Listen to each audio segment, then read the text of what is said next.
우리가 함께 나누실 말씀은 잠언 10장 12절 말씀입니다. 함께 봉독하겠습니다. 미움은 다툼을 일으켜도 사랑은 모든 허물을 가리느니라. 아멘. 우리 말씀을 통해서 예상하지 못했던 일이라는 제목으로 오늘 은혜를 나누기 원합니다. 지구에서 가장 건조하다라고 하는 땅이 있어요. 그 이름이 뭐냐면 아타카마 사막입니다. 우리 한번 사진 보겠습니다. 이게 바로 아타카마 사막이에요. 그런데요, 이 아타카마 사막이 얼마나 건조하냐면요, 이 지구 역사상 이 기후를 측정한 이래로 한 번도 비가 오지 않은 곳도 있답니다. 그 정도로 건조한 사막이에요. 근데 이 건조한 사막에 슈퍼 엘니뇨 현상이 일어났어요. 슈퍼 엘니뇨 현상이 일어나니까 12시간 동안 비가 내렸는데 어느 정도 내렸냐면은 이 7년 동안 올 그 비의 강수량만큼 온 거예요. 그랬더니요, 이렇게 변했습니다. 한번 볼게요. 이게 바로 아타카마 사막이에요. 엘니뇨 현상이 바로 이런 이상 기후를 나타내서 갑자기 이렇게 바꿨다라는 거죠. 우리가 한번 생상이나 해봤어요? 우리 사막에 보면은 씨앗이 없을 거라고 생각하죠. 사막에 보면은 꽃이 못 필 거라고 우리는 생각합니다. 그런데 그 생각을 완전 바꿔버렸다라는 거예요. 이렇게 놀라운 일들이요, 여기저기서 일어납니다. 그리고 또 한 가지 소개를 더 할까 해요. 미국의 옐로스톤 국립공원이라는 곳이 있어요. 옐로스톤 국립공원. 우리 국립공원 그러면은 우리 어느 정도 우리 한국의 사이즈 보면서 작게 생각하는데 그 정도가 아닙니다.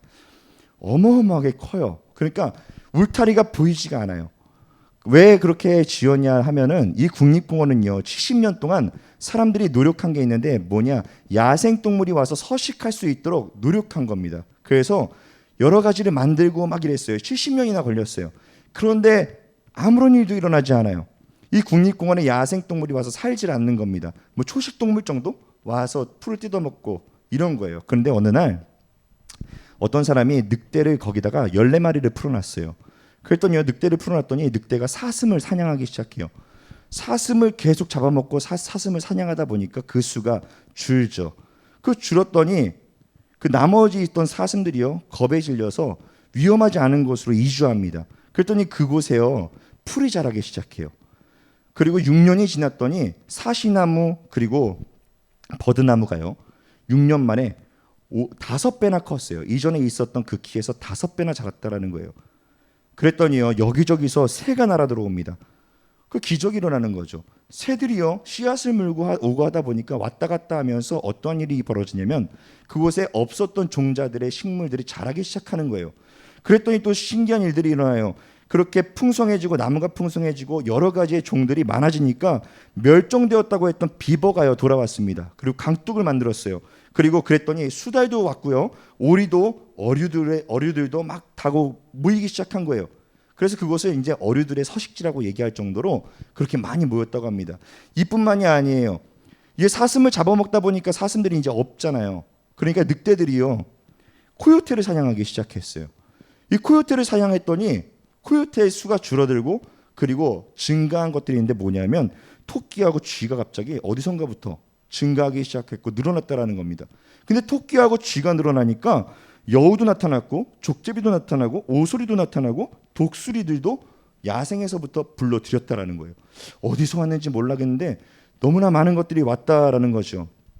진짜 근데 더 흥미로운 게 있습니다. 그게 뭐냐면 이 늑대들 14마리를 풀어놓은 것 뿐인데 이제는요, 이렇게 많은 동물들이 와서 서식하다 보니까 시간이 지나니까 강의 흐름이 변했다라는 거예요. 자연을 변하게 했다라는 거죠. 강을 어떻게 변하게 했냐면 강의 구비가 줄어들었다라는 거예요. 그리고 침식되는 현상도 줄어들었다라는 겁니다. 급류 지역이 늘어났고 웅덩이가 많아졌다라는 거예요. 즉 다시 얘기하자면은 야생 서식지로 아주 훌륭하게 되었다라는 거예요. 사람이 노력해서 70년 동안 되지 않았던 게 늑대 14마리를 풀어놓은 것뿐인데 70년이 뭐예요? 얼마 되지 않고 10년도 안 된 사이에 이런 일들이 일어난 거예요. 자연이 스스로 지형을 변화시키고 그리고 자연 스스로가 와서 서식하고 사람들이 계획했던 일들을 본인들이 노력했을 때는 안 됐지만 예상 못하게 14마리의 늑대들이 만들어냈다라는 겁니다. 이게 이슈가 돼서 기사에 나왔던 내용을 제가 소개시켜 드렸어요. 이렇듯이요, 우리가 예상 못하는 일들은요 수없이 많이 일어나요. 환경을 통해서, 그리고 우리의 가정을 통해서 뿐만 아니라 우리 지구상을 통해서, 이 세계에서도, 우리나라에서도 예상하지 못한 일들은 언제든지 벌어집니다. 나쁜 일들로 예상 못한 일, 좋은 일들이 일어나기도 하고 이렇다라는 것을 우리는 알 수가 있습니다. 그 중에서도 가장 예측하지 못하는 대상이 있어요. 그게 바로 우리들 사람이에요. 우리 인간은요 아무것도 우리는 아는 것 같으나 우리는 잘 모른다라는 거죠. 그래서 우리나라 말에 이런 말 있잖아요. 10길 물속은 알아도 한 길 사람 속은 모른다. 그만큼 사람은 아는 것 같지만 모른다라는 거예요. 사랑하고 잘해주면 바르고 성실하고 감사히 하면서 착실하게 살 줄 아는데 그렇지 않은 경우들이 많아요. 그리고 또한 범죄를 저질러서 수감을 시켜서 감옥에서 반성을 시키고 10년 20년 살고 나오면 반성하는 것 같아서 내보내놨더니 또다시 똑같은 행동을 하는 것도 우리는 보죠. 우리는 예상을 해요. 이렇게 하면은 이 사람은 변할 거야. 이렇게 하면 이 사람은 잘 될 거야. 이렇게 하면은 이 사람은 성실하고 감사히 하면서 자기 인생에 만족하면서 살 거야 라고 우리는 계산을 두고 그렇게 하는 경우가 있어요. 그러나 그렇게 안 된다라는 겁니다. 될 수도 있지만 안 될 수도 있다라는 것을 우리는, 그러한 대상이라는 걸 우리는 알고 있다라는 것이죠. 하나님께서요 천지 만물을 만드시고 그리고 마지막 날에 아담과 하와를 만드셨다고 했어요. 그리고 아담과 하와와 엄청나게 행복하게 삽니다. 우리는요 성경의 몇 구절을 보면서도 우리는 아담과 하와가 만족하면서 살았다라는 걸 어느 정도 느낄 수가 있어요.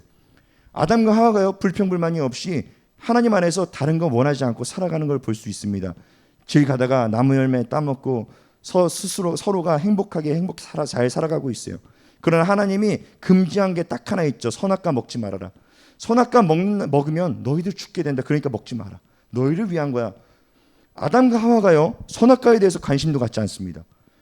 성경 구절에 선악과 왜 먹지 말라 그랬지? 궁금하다. 호기심을 가졌다라는 말이 없어요. 아무런 상관이 없었다라는 거예요. 하나님도 이들이 선악과를 먹을 거라고 생각하지 않으셨다라는 걸 우리는 알 수가 있는 겁니다. 만약에 선악과를 먹을 줄 알았다면 하나님은 선악과를 놔두고 경계를 했을 거예요. 근데 그러지 않은 걸 우리는 볼 수가 있다라는 거죠. 그런데 변수가 있는 사람이다 보니까 어느 날 예상하지 못한 일이 벌어진 거예요. 선악과를 따먹었어요. 선악과를 따먹고 나서 어떠한 일이 벌어졌냐면 그때서야 압니다. 하나님이 말씀하신 게 사실이구나. 하나님이 말씀하신 게 진짜 사실이구나. 왜냐하면요 뱀이 사단이 와서 꼬시기를 이렇게 말했습니다. 야, 너 저 선악과 먹으면 죽는다고 했지? 아니야, 죽지 않아 라고 하면서 한 가지 더 덧붙인 말이 있는데 뭐냐면은 너 그거 먹으면 하나님같이 돼. 그러니까 하나님이 먹지 말라고 한 거야. 그거 먹으면 하나님처럼 돼 라고 얘기했어요. 아담과 하와는요 호기심이 생겼겠죠. 의심이 생겼을 겁니다. 하나님이 먹지 말라고 죽는다고 했는데 죽지 않는다고 했으니까 설마 몰라, 안 죽을 수도 있어 우리가. 그러니까 하나님같이 되면 너무나 좋겠다. 그리고 다 먹어봤더니 하나님이 죽는다는 의미를 느끼는 겁니다. 마음속에 죄가 들어차니까 갑자기 두려워지고 힘들어지고 덜덜 떨기 시작하고 이렇게 시작하는 거예요. 왜 이러지? 우리가 왜 이렇게 두렵지? 이러고 숨는 아담과 하와를 볼 수 있는 겁니다. 하나님이요 숨었던 거를 알고 하나님은 와서 아담을 부르십니다. 아담아, 아담아, 내가 어디 있느냐? 그랬더니 아담이 뭐라 그랬냐면 이렇게 말했어요. 하나님, 제가 벗었으므로 두려워서 숨었습니다. 여기에서 콕 집어 말하는 게 뭐냐면 숨었습니다. 왜 숨었냐? 두려워서. 선악과를 먹고 났더니 두려워지기 시작해요. 겁이 나기 시작해요. 어려워지기 시작해요. 몸이 바들바들 떨리기 시작하는 겁니다. 어찌할 바를 모르는 거예요. 하나님이 이에 말씀하신 뭐라고 말씀하셨냐면 내가 너에게 먹지 말라고 명한 선악과를 먹었느냐 라고 말씀하셨어요. 그런데요 우리는 여기서 이걸 보면서 하나님이 너 그렇겠지 라고 하는 것처럼 우리 느껴요. 하지만요 여기에서 자세히 봐야 됩니다. 빨간색으로 본 거, 누가 너의 벗었음을 너에게 알렸느냐. 누가 너의 벗었음을 너에게 알렸느냐. 이거는요 이런 거예요. 야, 내가 너에게 먹지 말라고 한 그 선악과를 먹었니? 왜 먹었니? 누가 너에게 벗었음을 알렸느냐. 누가 그랬어? 누구야? 라고 물어보는 거예요. 지금 우리 마치 이런 것과 같습니다. 우리 부모님들이요 아이가 예를 들어 그런 일이 벌어지면 안 되겠지만 매를 맞거나 아니면 어디서 구타를 당했거나 아니면 안 좋은 일을 겪어서 방 안에 들어가서 숨어서 문을 잠가놓고 벌벌벌벌 떨고 있다고 한번 생각해 보세요. 그때 우리는요, 대번 웬만한 부모님들이 이렇게 말할 겁니다. 누가 그랬어? 화를 내는 목소리건 자상한 목소리건 상관없이 누가 그랬어? 누구야? 라고 할 거예요.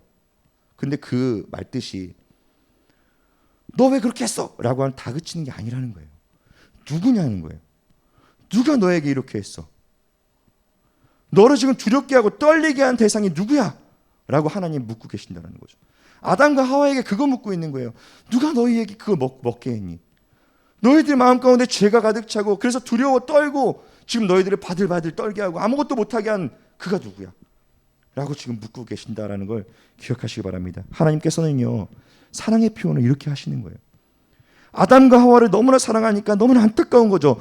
그렇게 안 했으면은 평생토록 평안하게 아주 고난과 슬픔과 걱정 없이 그런 거 모르고 행복하게 살아갈 수 있는데, 그런데 그거 하나 먹게 해서 하나도 궁금해하지 않았던 아담과 하와예요. 선악과에 대해서 관심도 없었어요.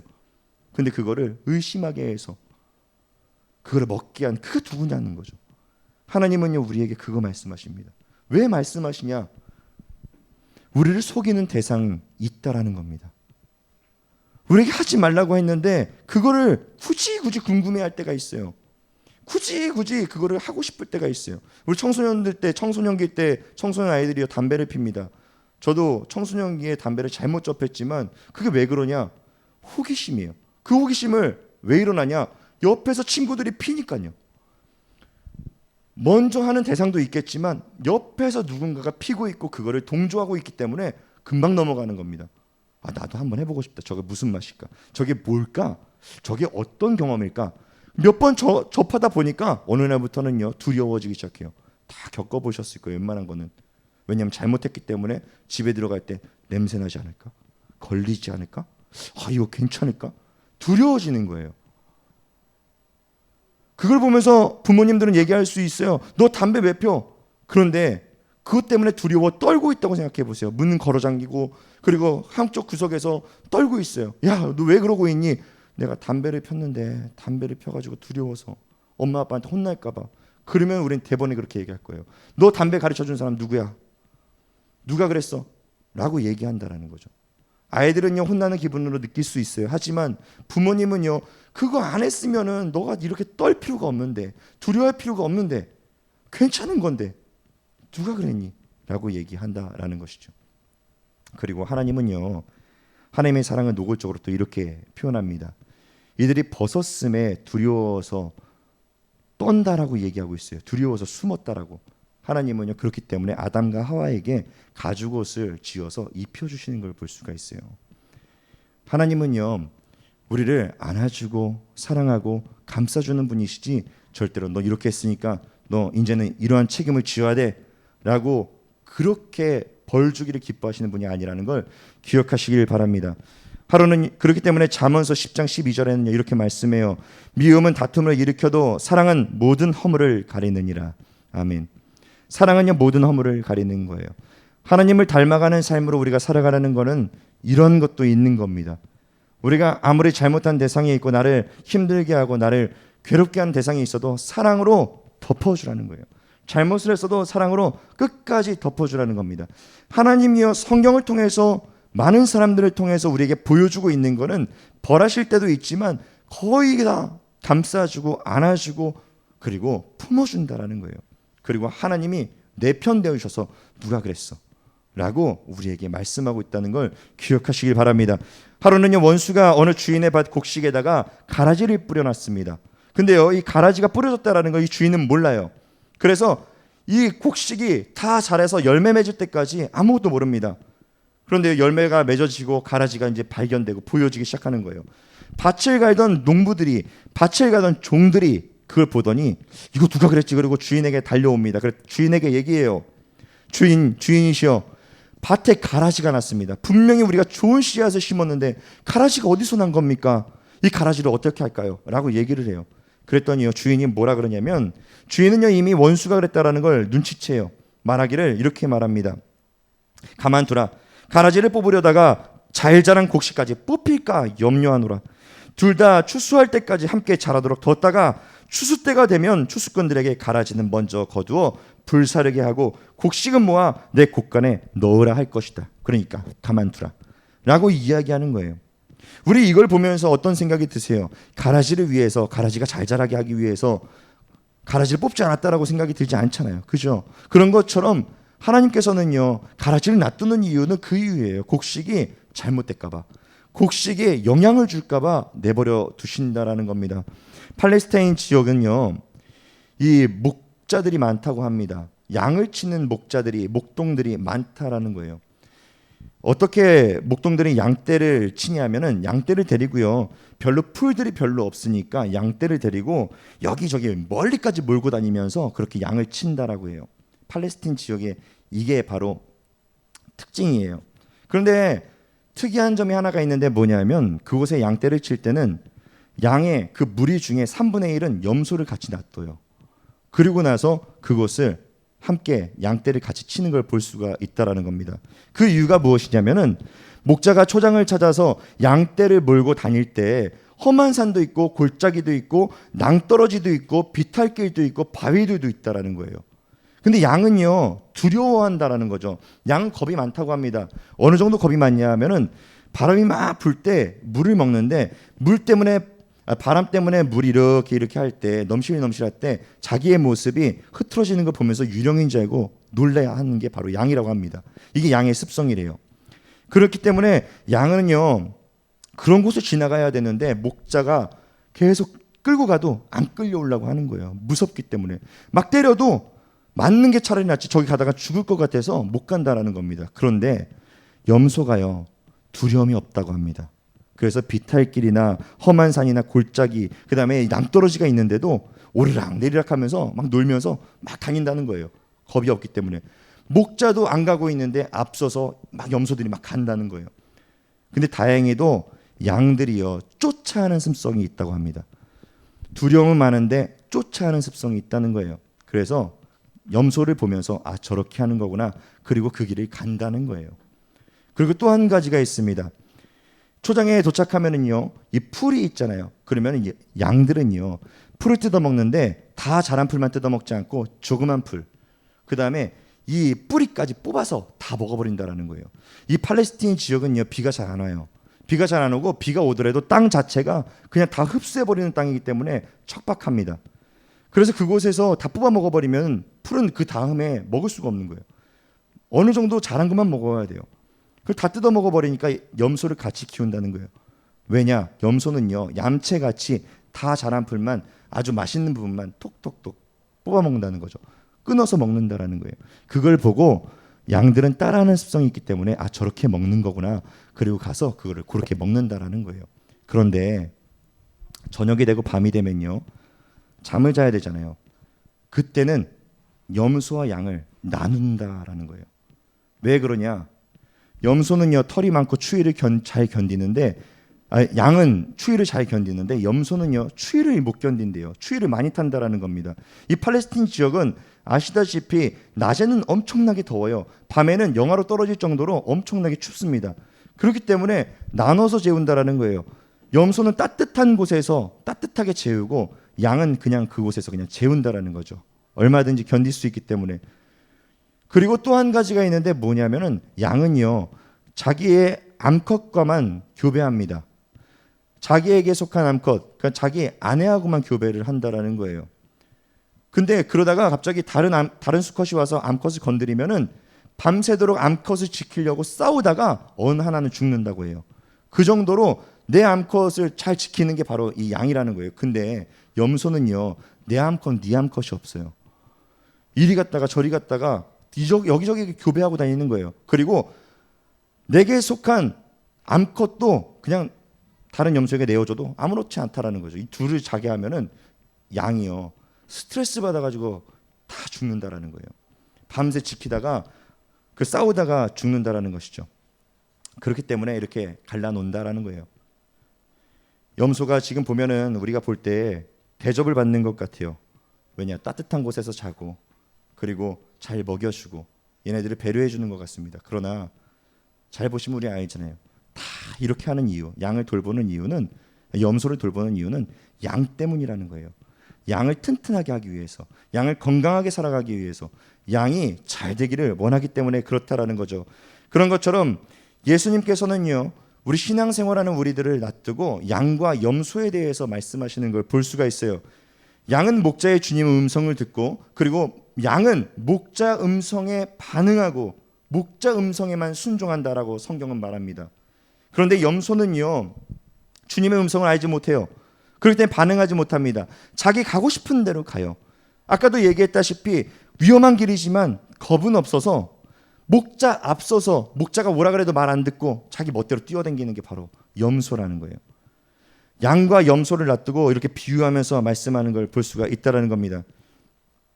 그런데 이 양과 염소, 우리와 함께 공존하게 하나님께서 하시지만 때가 되면 나누신다라는 걸 기억하시기 바랍니다. 성경에 이렇게 말합니다. 마태복음 25장 32절로 33절 말씀에 모든 민족을 그 앞에 모으고 각각 구분하기를 목자가 양과 염소를 구분한 것 같이 하여 양은 그 오른편에 염소는 왼편에 두리라. 아멘. 이게 바로 마지막 때, 우리가 마지막 순간에 하나님께서 이렇게 하신다는 거예요. 같이 살아가고 잘 되고 그렇게 좋아 보이는 것처럼 우리가 다 살아가요.